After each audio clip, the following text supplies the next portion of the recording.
Good day, loves. Hey. Good morning. Happy Monday. Happy B-Day. Hopefully you're doing very well.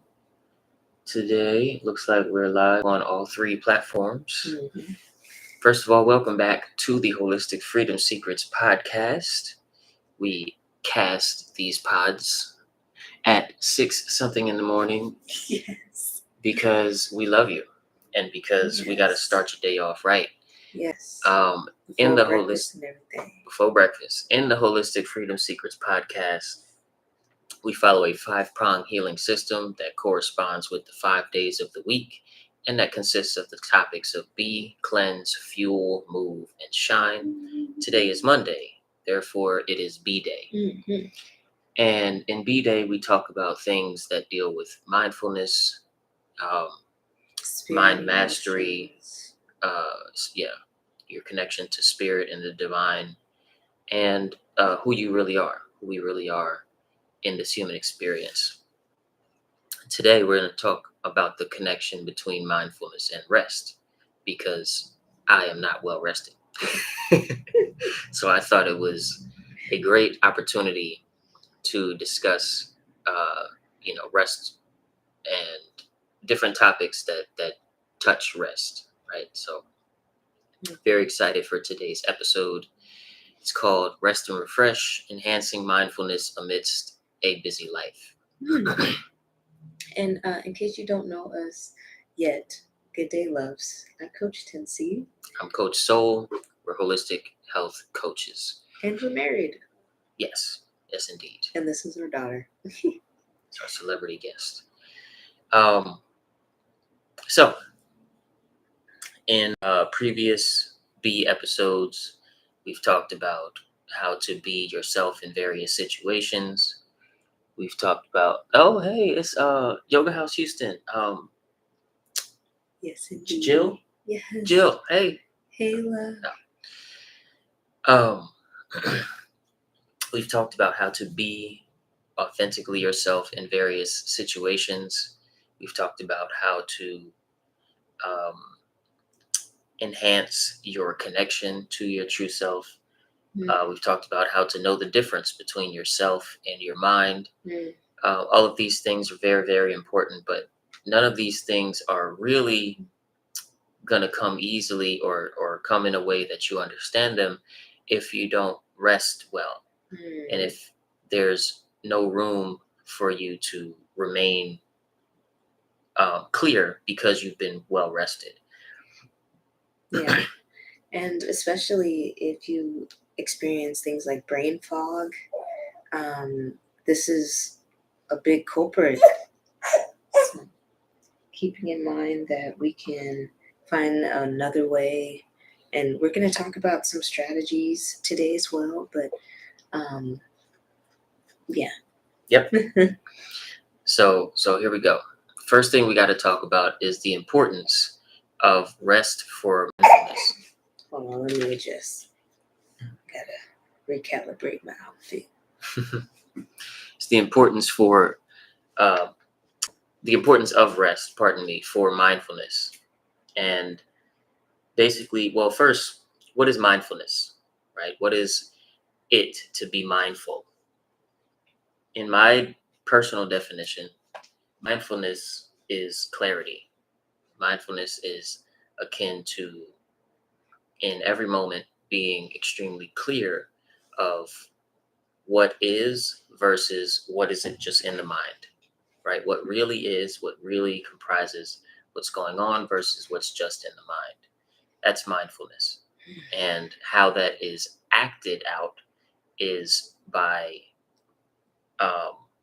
ceasing to rush, ceasing to overdo, ceasing sometimes to think, and to just be.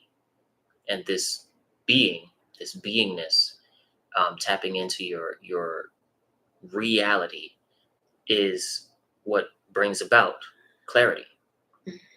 So that's what mindfulness really is.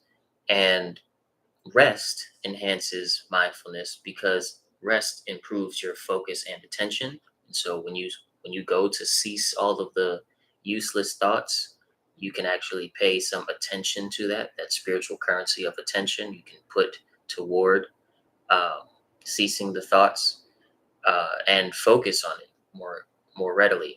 Also, restfulness reduces stress. So if there's a stress response going on that enhances the speed and the um, veracity, I guess, the intensity of those speeding thoughts, then it's going to be harder and harder to remain focused and to stop the useless thinking and to stop the overdoing and the rushing. And so reduced stress response is also going to help you be mindful. And lastly, enhanced emotional regulation. You're not going to have such a huge emotional response to everything that's going on, giving you more and more opportunity to calm down and to just to be in clarity with yourself. One thing I'd like to share too around the importance of rest is that when we don't have rest, you know how you feel, right?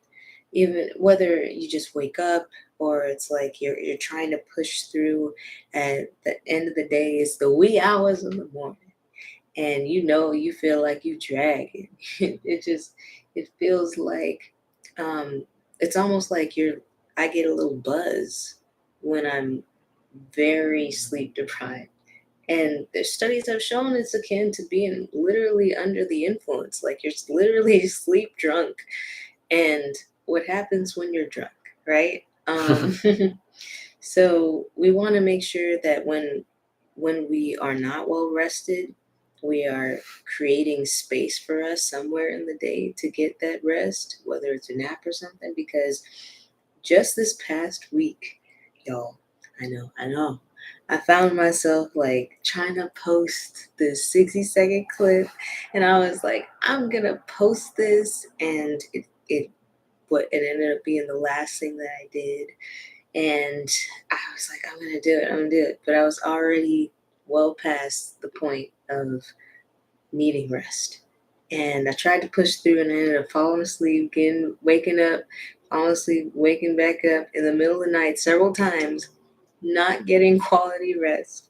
And I didn't even end up posting it. I was like, what was I doing the entire time?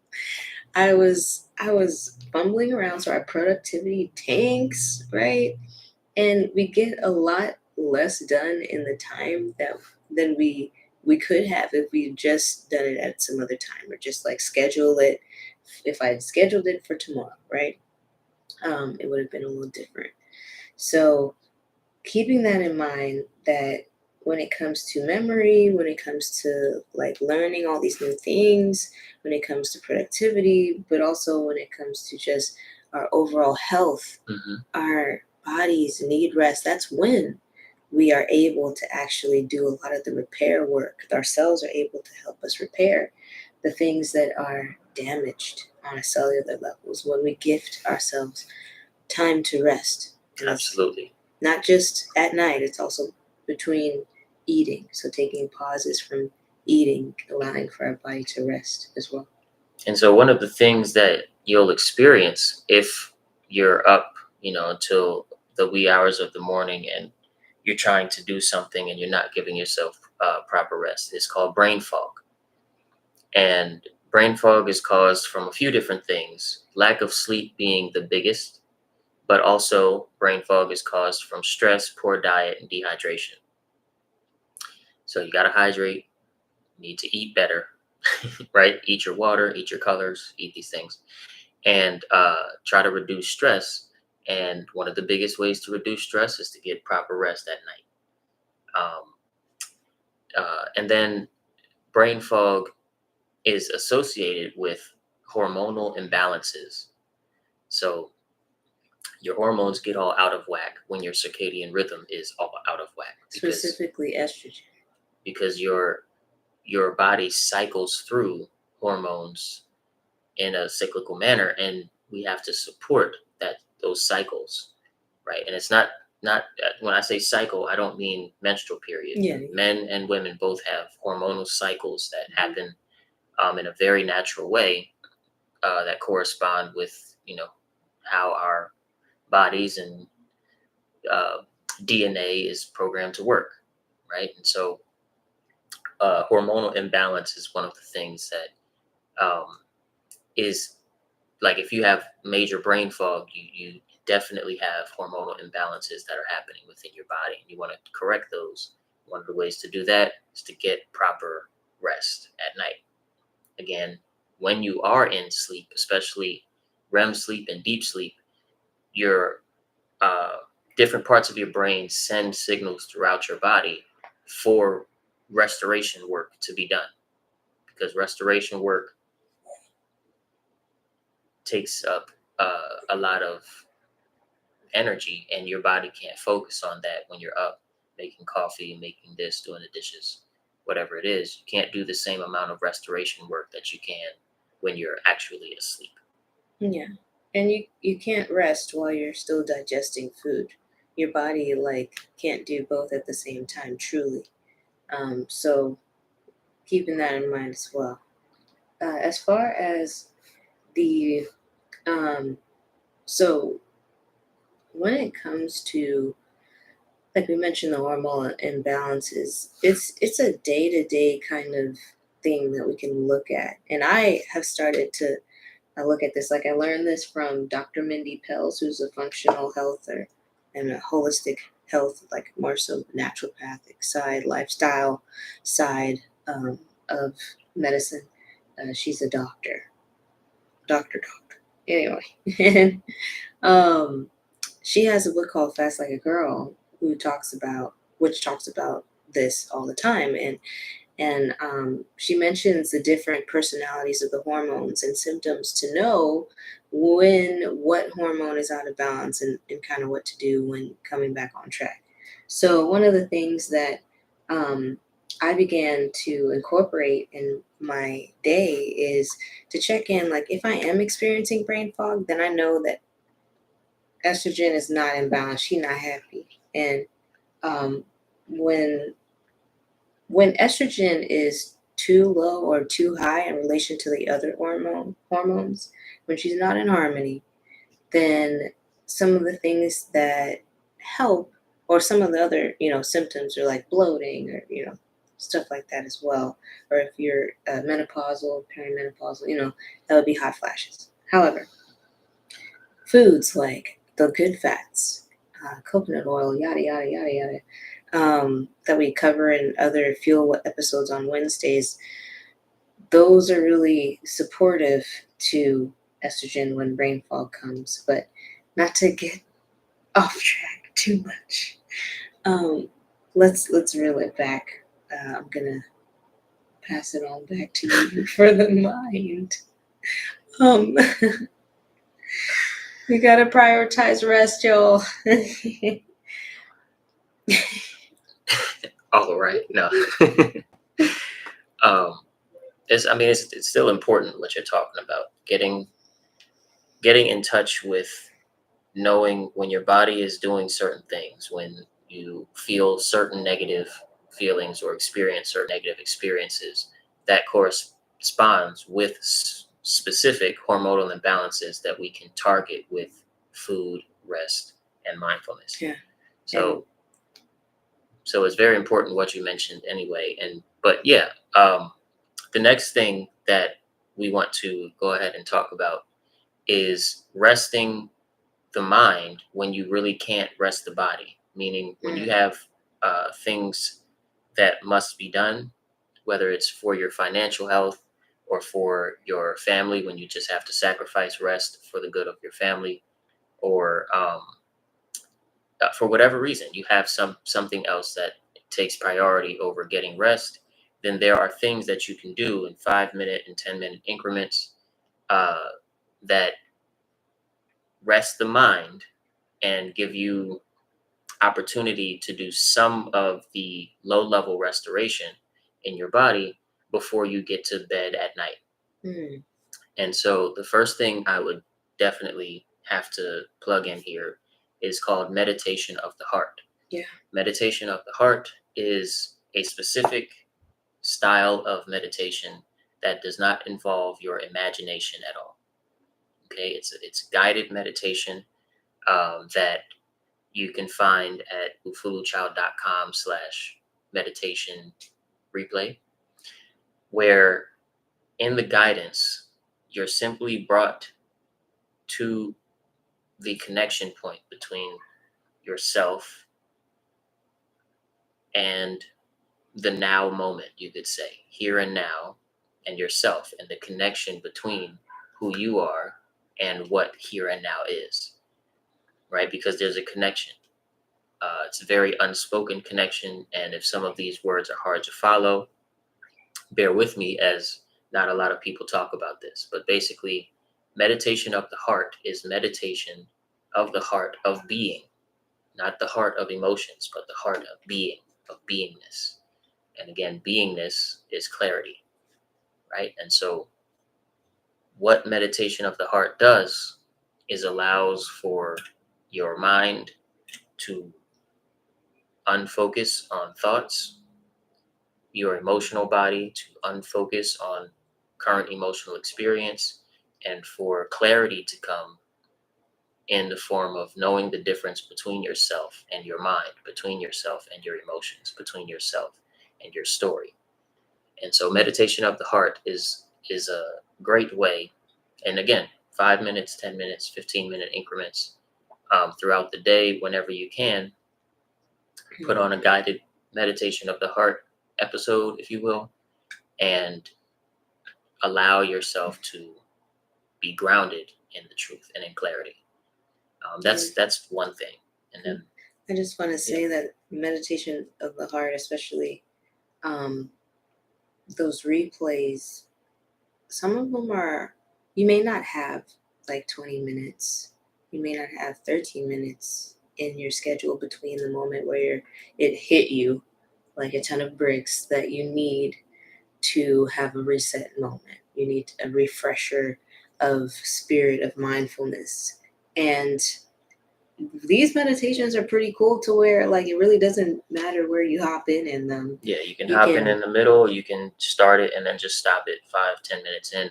Yeah, either way. And yeah, it'll do the job. Back. They are meditation. The replays, again, ufuluchild.com/meditation replay or meditation-replay. I think both of them lead to the same page. And you'll find a bunch of replays there for free. They're guided meditations. They are mine. Meditation of the heart is something that I developed myself, but they do the job of creating a restful state for yourself and your mind. Now, another thing that you might want to get into is guided imagery and visualization, as this guidance does involve your imagination, but in a guided sequence where you get to rest all of the other parts of your mind, you get to rest all of the other parts of your body, and just simply follow some guidance in a beautiful, eloquent way that creates a frequency within yourself. That's what I'm looking for. It creates a frequency within yourself where you're resting, and it's like you're watching a movie, but it's just internal. And you're not doing all of the brain things that you do when you watch a movie on a screen and hear all of the sounds and all of that. It's just guided through your own imagination in a way that you're like watching a movie and relaxing. For both imagery and visualization, like imagining yourself at a beautiful place for imagery, or visualization, imagining, a good future or something, or a positive pleasant outcome. memory. Yeah. And then journaling. Although this is the most active of the three things that we're going to talk about, journaling also, because it's such a release of pent up experiences, internal experiences, journaling also helps create a restful state within yourself that can bring you to clarity. Even if it's something like what we talked about in the episode where we talked about the Getting Things Done book and method, even if journaling looks like a brain dump where you're just writing everything that's been congested up in your brain and mind, and then just marinate on your next actions for that list of things, the next action that you could do, not necessarily that you're going to do now, but that you could do. That can create such a peace inside too, even if you're not writing all of your emotions or positive affirmations or Yeah, even if you're not gratitude. following a specific writing prompt. Yeah. Yeah, exactly. There's also breath work. This was mentioned briefly in previous episodes. We mentioned a few apps for breath work. Like there's 5 minutes exercises on the Othership app for free for breath work, and they have other timings Exercises. as Yeah. well. But just these short, quick, mindful moments can really be refreshing, or just taking a moment throughout your day to check in and take a breath. Like slow it down, take a pause, take a deep breath is powerful. There's something that I do regularly every day, several times a day, and I call it my divinity breaks. It's a 2-step, I guess, framework for really injecting mindfulness and remembering my autonomy in my daily life. And What's all it step one? is, so real quick, I had to do this because I was driving myself crazy getting to the end of the day and not having done the things that I know I need to in order to take care of myself. And that's all the things in the Freedom Five again and again and again. Like I found myself in that pattern. So this was one of the only ways that I could actually stay consistent. Okay, so step one is basically you're just going to set some sort of reminder, some sort of alarm, some sort of indicator that you need to take a break. So That's for step me, one in the 2-step process. What's step okay, one in that the is 2-step process that you sorry, mentioned? sorry, okay. That's pre-work. All right, you've already set your reminders. Okay. So with these divinity breaks, step one is basically that you are taking a deep breath and you're just checking in with yourself and asking a question of yourself. What is it that you most need now that would be in your thrive zone? So your thrive zone is what you need, what you love, and what you're ready for right now, considering the context, your energy levels, all the things. So, what is one thing that would be in your thrive zone that you can gift yourself right now? And then what's step two? Step two is, well, it's something's going to come up because it always does. The brain is miraculous and it's going to give you some ideas. Um, Step two is gifting yourself with 5 to 15 minutes right then to do it. Boom. So it could be as simple as like drinking some water. Yep. Yeah, having a cup of tea, a little stretch, a little release of the lower back. And I just like Anything. to add on to these 2 steps. When you go to do them, do so in an environment that is like a reduced digital distraction environment, as well as a calming environment. So, um, gifting yourself with a Thrive Zone centered activity when you don't have a whole bunch of sounds and colors and blue lights shooting at your face, as well as or alarms getting ready to go off back to back to back. Although one alarm, just to keep you on track is obviously fine, and in a environment that is calming to you. So whatever it is, if you step outside for a second and just do so like standing up, or if you go to a different room, whatever it is, right? Just do so in a calming environment to you. And this is within reason, right? Because sometimes you literally cannot leave. Say you're at work, you still need to take mindful pauses. Yeah. So these are intentional breaks for wherever you are. Mhm. Um, yeah. Awesome. And that's all we got for you guys today. So hopefully this helps improve your state of restfulness and mindfulness. Um, Make sure you comment down below your restful strategies, your strategies to stay in a state of rest, or to get a state of rest when you need to quickly recover and get rid of brain fog. Also, put your brain fog stories in the comments. We'd like to talk about them and build community here. Please like, subscribe, follow, share this out, and notify yourself when we are going live next, meaning turn on your notifications for our page so that you can tell the algorithm that you want to see more of this, that you think other people might like this, and that you think is worthy of being spread out on the interwebs. And we will see you guys in tomorrow's episode where we're going to talk about cleansing. Cleanse day. It's cleanse day tomorrow. Yeah. Take good care, loves. We'll see you next time.